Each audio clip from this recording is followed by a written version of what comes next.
ظہر الفساد فی البر والبحر بما کسبت ایدی الناس لیذیقہم بعض الذی عملوا لعلہم یرجعون۔ لوگوں کی برائیوں کی وجہ سے خشکی اور تری میں فساد ظاہر ہو گیا ہے، اور یہ بھی معنی ہو سکتے ہیں کہ بغیر مشقت و مشکل کے ہم انہیں بکثرت و بابرکت روزیاں دیتے ہیں۔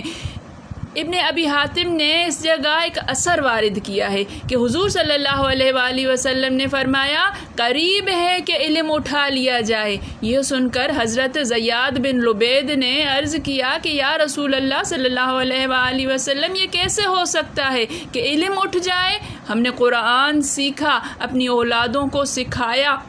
آپ نے فرمایا افسوس، میں تو تمہیں مدینے والوں سے زیادہ تم کو سمجھدار جانتا تھا، لیکن کیا تو نہیں دیکھتا کہ یہود و نصارہ کے ہاتھوں میں بھی تورات و انجیل ہے، لیکن کس کام کی؟ جبکہ انہوں نے اللہ کے احکام چھوڑ دیے۔ پھر آپ نے یہی آیت تلاوت فرمائی۔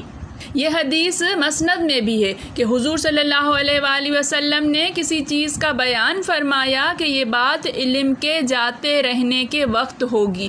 اس پر حضرت ابن لبید نے کہا علم کیسے جاتا رہے گا؟ ہم قرآن پڑھتے ہیں، اپنے بچوں کو پڑھاتے رہے ہیں اور وہ اپنی اولادوں کو پڑھائیں گے، یہی سلسلہ قیامت تک جاری رہے گا۔ اس پر آپ نے یہ فرمایا جو اوپر بیان ہوا۔ پھر فرمایا ان میں ایک جماعت بیانہ روح بھی ہے لیکن اکثر بداعمال ہیں، جیسے فرمان ہے کہ وَمِن قوم موسیٰ أُمَّةٌ يَهْدُونَ بِالْحَقِّ وَبِهِ يَعْدِلُونَ۔ موسیٰ کی قوم میں سے ایک گروہ حق کی ہدایت کرنے والا اور اسی کے ساتھ عدل و انصاف کرنے والا بھی تھا۔ اور قوم عیسیٰ کے بارے میں فرمان ہے فَآتَيْنَا الَّذِينَ آمَنُوا مِنْهُمْ أَجْرَهُمْ، ان میں سے باایمان لوگوں کو ہم نے ان کے ثواب عنایت فرمائے۔ یہ نقطہ خیال میں رہے کہ ان کا بہترین درجہ بیچ کے درجہ بیان فرمایا، اور اس امت کا یہ درجہ دوسرا درجہ ہے جس پر ایک تیسرا اونچا درجہ بھی ہے، جیسے فرمایا ہے کہ ثم اورثنا الکتاب الذین اصطفینا من عبادنا فمنہم ظالم لنفسہ وَمِنْهُمْ مُقْتَصِدٌ وَمِنْهُمْ سَابِقٌ بِالْخَيْرَاتِ بِإِذْنِ اللَّهِ ذَلِكَ هُوَ الْفَضْلُ الْكَبِيرُ، یعنی پھر ہم نے کتاب کا وارث اپنے چیدہ بندوں کو بنایا، ان میں سے بعض تو اپنے نفسوں پر ظلم کرنے والے ہیں، بعض بیانہ روح ہیں، اور بعض اللہ کے حکم سے نیکیوں میں آگے بڑھنے والے ہیں۔ یہی بہت بڑا فضل ہے۔ تینوں قسمیں اس امت کی داخل جنت ہونے والی ہے۔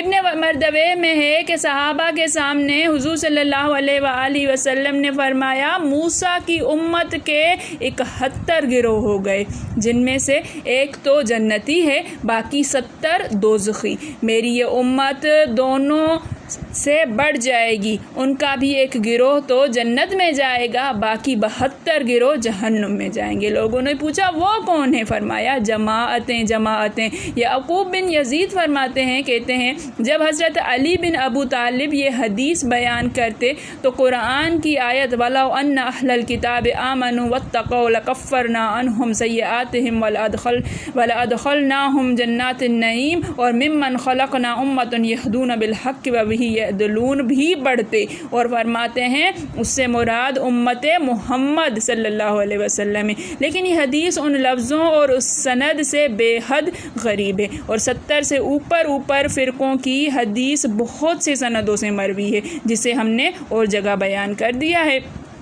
70 فرقے جو ہیں وہ موجود ہیں، اس میں ہے کہ 73 فرش ہوں گے، ایک جو ہے وہ راستے پر ہوگا اور 72 دوزخی ہو جائیں گے۔ اللہ تعالیٰ محفوظ فرمائے، اللہ تعالیٰ صحیح راہ پر چلنے کی توفیق عطا فرمائے، اللہ تعالیٰ ہدایت کے راستے پہ چلنے کی توفیق عطا فرمائے۔ میرے پڑھانے میں، آپ کے پڑھنے میں، میرے سمجھانے میں، آپ کے سمجھنے میں کوئی غلطی، خطا، بھول چوک ہو گئی ہو تو میں اللہ کے حضور میں توبہ کرتی ہوں اور معافی کی خواستگار ہوں۔ ربنا تقبل منا انک انت السمیع العلیم۔ السلام علیکم ورحمۃ اللہ وبرکاتہ۔